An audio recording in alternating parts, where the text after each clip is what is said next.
Delegation is probably one of the hardest skills for a leader to learn. Fear is the leading cause a leader fails to delegate tasks to subordinates. The fear of failure, not meeting expectations, or losing control. Additionally, there is the belief that you can do it better than your subordinates, so you might as well do it yourself. But there is a lot of significant problems that will arise if you continue to fail to delegate. There will be dissatisfaction from your employees, and they will never develop. So, you will be doing everything yourself forever. How can you ever be promoted if no one else knows anything about your job? This is one skill you must learn to embody and utilize, no matter how painful it will be. And at times it will be painful. Delegation in leadership is the process where a leader passes tasks, duties, and decision-making power to team members. While the team member does the work and gains authority, the leader keeps final accountability for the result. It helps save time, build trust, and grow staff skills. Responsibility and authority can be delegated, but accountability, that is, being ultimately answerable for the activity, cannot. The undertaking of delegation must be separated from simply distributing the workload. Issuing work means deciding which member of the team should carry out some task that is part of their normal role anyway. Delegation, on the other hand, involves giving someone a task that is normally part of the leader's job. Delegation has many benefits to you and your employees. Empowering them to grow will make everyone's job enriched. There are a lot of benefits of delegation to both you and your employees. Some advantages of delegation for your team members. Their skills will be developed or enhanced that will benefit their future job prospects. Employee loyalty to the organization will be increased as there are enhanced career growth opportunities in the future. There will be decreased delays for those waiting on you, the leader, to make decisions or take actions. There will be increased and improved motivation and job satisfaction because the job tasks will be more meaningful to them. More available time for more strategic thinking and development opportunities. Your work that has a higher return or value will be completed on time. When you take time off, your work will still be getting accomplished. Your own reputation will improve. You are seen and known as being a trusting leader and someone who invests in the development of the team. People will want to work for you. And your own career progression will be enhanced. Eventually there will be people to take over your job, allowing you to move into higher positions. An important component of delegation involves increasing the meaningfulness of the job for the work team. This improves job satisfaction through job enlargement and/or job enrichment methods.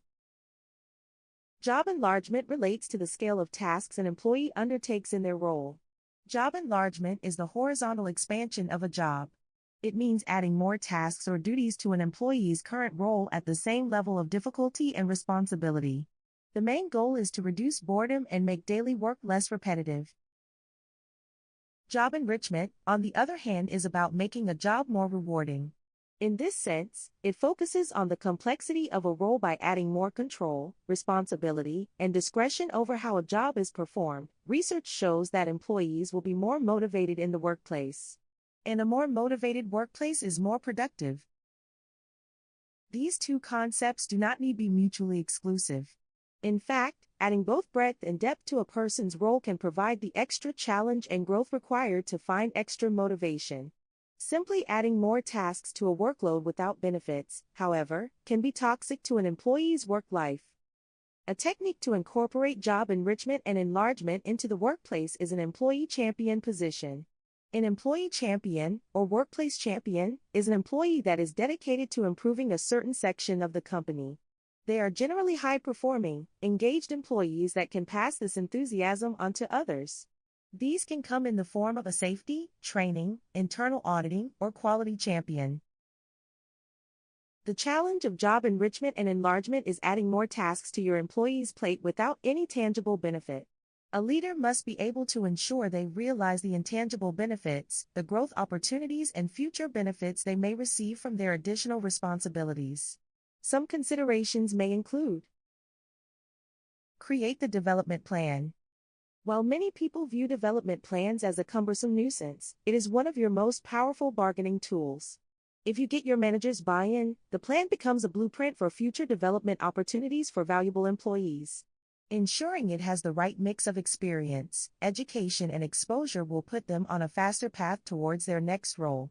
It also means they are justified in questioning job enlargement opportunities that are not aligned to their plan. Negotiate terms. There will inevitably be times when employees just have to suck it up and add the additional work to their plate. But that does not mean they cannot use it as an opportunity to gain more enrichment too. In accepting the surplus work, they should ask for greater autonomy on one of their other tasks. Perhaps they can cut out a layer of approvals, or perhaps they can run a project end to end instead of just one piece of it. Speak the right language. Rather than pushing back on enlargement opportunities by simply saying they do not want to, they may phrase their opposition in development terminology to show their manager they are serious about your career. They may suggest that while they see this would offer a greater variety, they are not clear on how it is going to enrich their role or help them grow, and they would like to make sure both aspects are being delivered in the new arrangement. And see the bigger picture, not the immediate needs. When extra work is dished out to employees during times of resource scarcity, most people will understand why they are being asked to pitch in. But when managers dress this up as job enrichment, when it transparently is not, it can cause friction. To avoid this, think year-round about how you can offer greater enrichment to your team members and offer up these opportunities as they arise. Do not wait until everyone is stretched. Then, even the most well-meaning offers will be met with opposition. There is always going to be pressure to do more with less, and there is pretty much no avoiding being asked to take on a greater workload. But being clear about what you want from your employees will place you in a better position to secure greater job enrichment, rather than just enlargement. The three core elements of delegation are authority, responsibility, and accountability. These components work together to allow a manager to pass tasks to a worker while keeping the work organized and clear. Authority. This is the process where a leader gives a team member the duty to do a task and the power to make choices. The leader shares the right to take action, but the leader still keeps the final blame or responsibility for the result. It includes power to act. The right given to a worker to make choices, use tools, and give orders to finish a job. And matched power. Must fit the size of the task so the worker can succeed without asking for permission every time. Responsibility is the process where a leader assigns tasks and decision-making power to team members. The team member owns the execution and results, but the leader keeps final accountability for the overall outcome. It includes duty assigned, the duty or job that a worker must finish, and worker obligation, the promise by the worker to do the assigned work well and on time. And accountability. This is being answerable for the results. While a leader can delegate tasks and authority, the leader keeps ultimate accountability for the final outcome. It includes answerability. The worker must report back to the manager on how the work is going and accept the final result. And shared burden. While tasks are passed down, the manager still keeps the final overall duty for the final outcome. All delegation is not equal, as all team members are not the same. Tasks are different. Conditions can be unique. Time pressures change. There are different types of delegation that should be understood. They include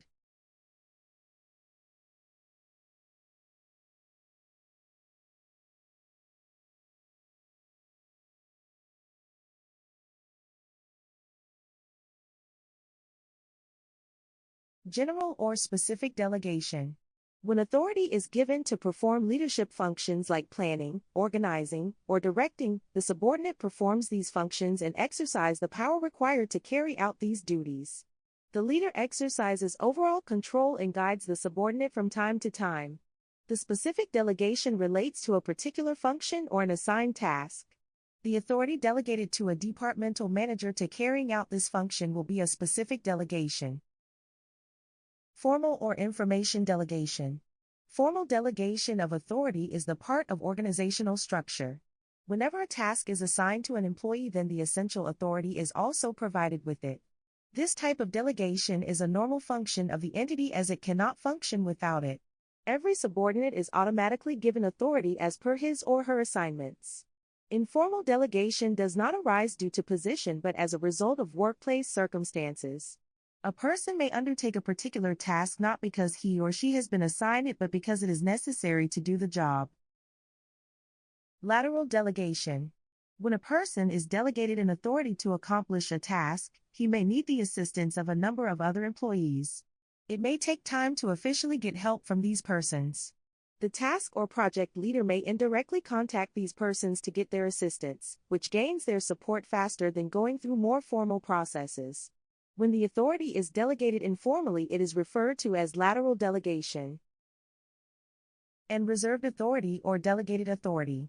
A delegator may not want or be able to delegate every authority to the subordinates.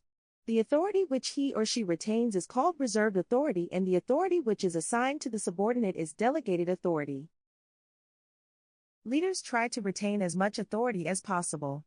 The workload or workplace conditions may force delegation to subordinates.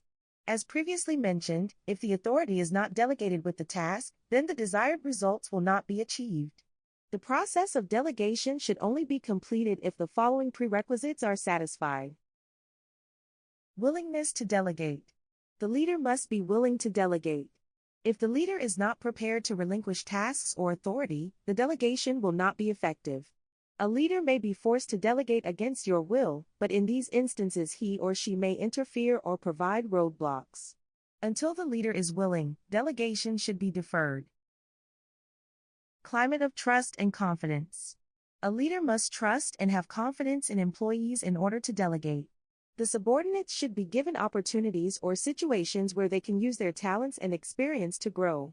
Mistakes will happen, but this provides the leader with the opportunity to allow his or her employees to get a chance to learn from them. Faith in subordinates. A leader may be overconfident of his or her skills and competence, with the results that creates an aura of hesitation to delegate authority. It is important to avoid this type of thinking and attitude. It is important to have faith in your employees. If they cannot meet additional challenges, either you may have to assess your abilities as a leader or bring in new employees. And fear of supervisors.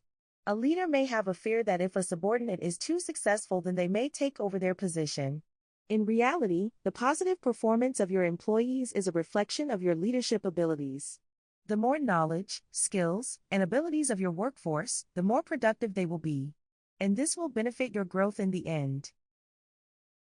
Once you have committed to delegate, it is important to assign the right responsibilities to the right person. If you delegate a task to the wrong person, it will have a negative effect on your willingness to delegate in the future. And it may have a negative effect on the employee. Therefore, it is important to understand some factors in determining how to make good delegation decisions. Consideration of ability. It is important to consider whether the employee selected has enough ability to do the job. By assigning it to someone whose basic skills are not up to the job, you are setting both them and you up to fail. They may be able to eventually develop the skills necessary, but it will not be within the time frame to be successful in this task. So, it would be beneficial to assign this job elsewhere and find another task that is more in their wheelhouse. Consideration of time. A key benefit to delegating is freeing up the leader's time to focus on something else. At the same time, the leader must consider whether the employee the job is being delegated to has sufficient available time to get it done too. This may overwhelm the person and cause more harm than good. You may want to consider taking things off their plate and delegating those tasks if they are the best candidate to take on a more important task. Consideration of willingness. There is a lot of risk picking someone unwilling to take on the additional workload. There could be many reasons for this, including fear of failure, being overcome with other responsibilities, or lack of commitment. A leader at that point could either try to convince the employee to increase their willingness or assign it to someone else. Consideration of motivation. Some employees are motivated to learn new tasks and take on more responsibilities. The leader doesn't have to convince them of the benefits, they understand them. Others are not motivated to do any more than they are already doing. The leader must know their people and their motivations to effectively pick the right person to delegate the task to. And consideration of advancement. Some employees have a lot of potential for advancement, and some are happy with where they are at. Those people who aspire to achieve more will usually be more willing and committed to ensuring they are successful. So, it may be beneficial to assign the truly important tasks to those employees and delegate some of the less impactful ones to others. Delegation is not as easy as assigning someone to do a job or task and then just backing off. There is a process that should be followed to set up you and the employee for success. The process is as follows. Identify the task. The leader must know the task being assigned. If the leader doesn't understand it, how will you be able to explain it to your employee? Take the time to ensure you know what is to be done and what is expected before reassigning it to a subordinate. Define the outcome or desired end result. The end result must be defined and communicated from the start. Failure to do this will be like setting your employee off in a boat without a rudder. Before delegating, make sure you understand what right looks like and then be able to effectively convey it. Select the right person. The right person is the one that can produce the desired outcome is achieved. After all, they are an important component of the process. Share the outcomes. In the second step, you define the end results you are looking for. While explaining the job or task, it is vital that you share your expectations with the designee. They need to know what right looks like from your perspective. For how can they meet your expectations if you do not tell them what it is? Share the benefits with them. The task is important to the organization, the leader, and to the employee who will carry it out. By sharing the benefits, it will help motivate and obtain a higher level of commitment by the employee. Failure if you do this may leave the employee confused and disgruntled, or at a minimum, uncommitted. Ask them their approach.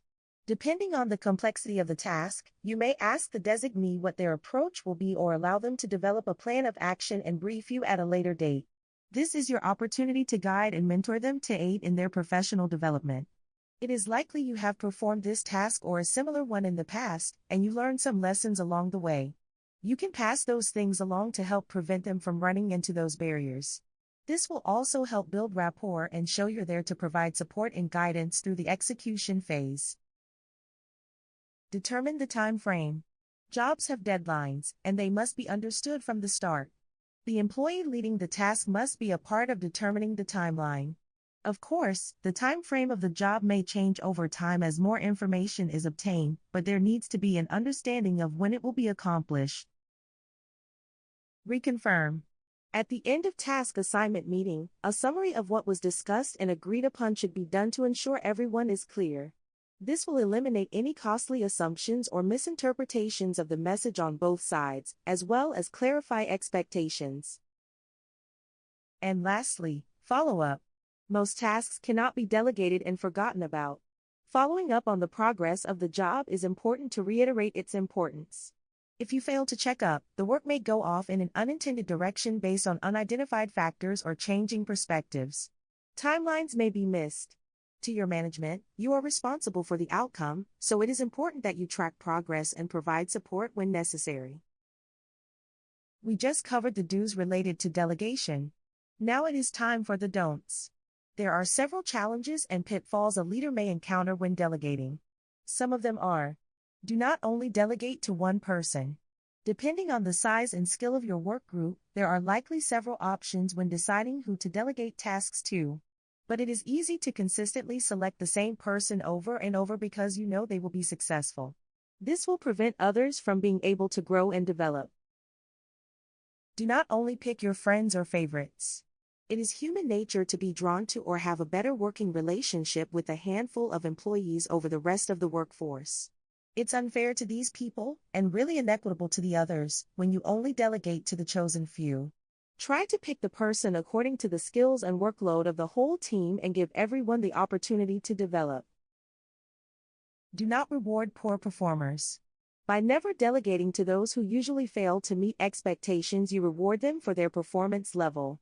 This is not to say that you should delegate important or high-consequence tasks, but not delegating at all to them rewards them and punishes everyone else. And do not come off as passing your responsibilities off. Oftentimes, delegation may be misperceived by the workforce that you are passing off your tasks to them, especially when they are less desirable tasks. This may create resentment within your team. It is vital that you communicate the value of the assumption of need tasks or responsibilities to your responsibilities to avoid creating this atmosphere. Delegation is a leader's ability to share their burden with others. The burden must be in a win-win situation. Your team must benefit when they assume new tasks or responsibilities. In order to be successful, it consists of granting authority and tasks to a subordinate and allowing them the opportunity to be successful. It does not mean relinquishing oversight. It also does not mean hovering over them. Learning to delegate effectively is a learned skill like any other. Utilizing the information presented will increase your chances of success. We hope you found this training video valuable. Please give us a like and click the subscribe button to access additional FSTG training videos.